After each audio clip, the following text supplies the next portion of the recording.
To my left is the very subject matter of this press conference. This is Pastor Sunday Barua Olowoyeye. He used to be with the Mountain of Fire Ministry, Mountain of Fire and Fire, Miracle Ministry. Well, my name is Adeshino Ademola Ogunlana, legal practitioner and counsel to him. He retained us for this matter, and my right under counsel, Kabirat Adetoro. This is a gentleman who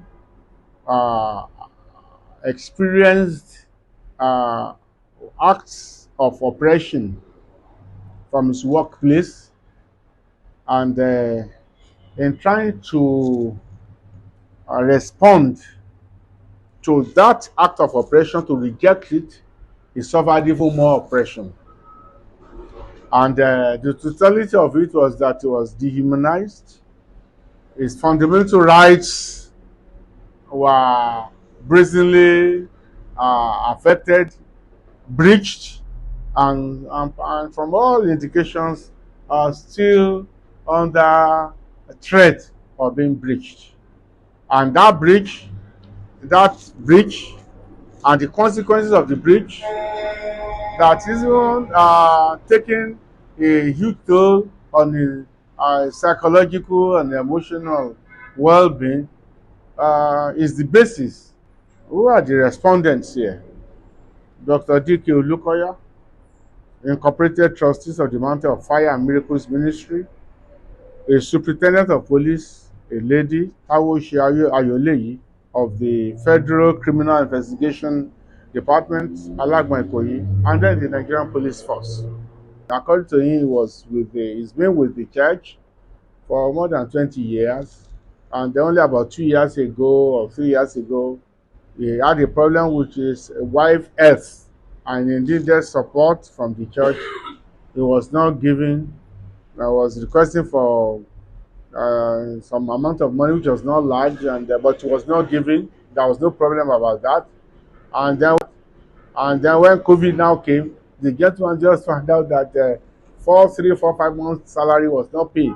And according to him, he assumed, rightly or wrongly, unfortunately wrongly, that it was because of the policy of the government that time, that churches should not open, so that there won't be large congregation that has affected the fortunes of the church. But alas, he later found out that all other workers were paid except him, and he went to inquire from his own immediate superior, regional overseer, who told him that everybody was paid, but there's another from above that he should not be paid. He wondered what was his offense, and then he requested from the headquarters of the church, and there was no answer. What he got was a letter of sack. I became very bitter, very frustrated. That why should this happen to me? And he went an ombudsman, what people call a private ombudsman, what people call bloggers and all that, and unleashed his heart to that person, a lady, and said that, oh, these are the wounds I suffered. I've been maltreated and all that. A few weeks later, he was handed up and detained. The office that detained him, police department that detained him, is the Federal Criminal Investigation Department. Alagmaikoyi was detained for 16 horrible days. And the condition for his release was given to him the second day, that if you want to be released, you have to go and undo all those your negative stories you painted about your employer, the church, and the leader of the church, Dr. Olukoya, and all that. And the man refused. But when, as your Bible will say, after in detention for 16 days, he broke down. And there was promise that it would be, if he cooperated, and the lawyer was involved in that deal, that if he cooperated, the church will compensate with 10 million naira if you could go ahead and undo what he had done. Well, even according to him, even neighbors came with lawyer after about the third day, but they were turned back. They are not allowed to see him. That is not a matter of a lawyer.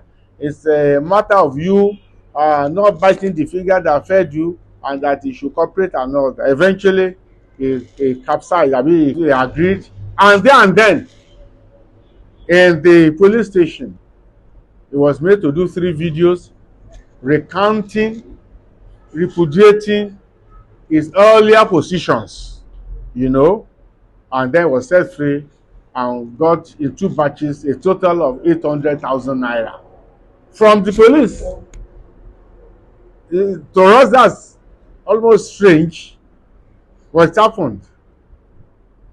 And that was his case. That now he was so demoralized until very recently it appears a similar occurrence is coming again. And then he had to go and get a lawyer. He briefed us about this situation, and the harassment, the threat to him actually pushed him to near death, to near self-perdition. And if not for the sake, for the especially grace of God in his life, he might not even be alive today, you know, due to the breaking down of his spirit and the will to live, you know. So this is the situation.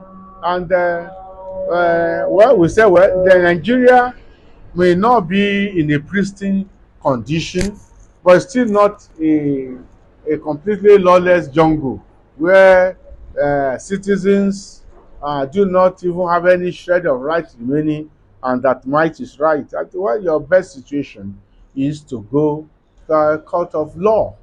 And justice, I'm talking of justice of the court. It's not like the one you go to a police station where you just make any claim and you get arrested, even without being investigated, you know. But in the court, there will be the right of the claimant or the applicant will be considered.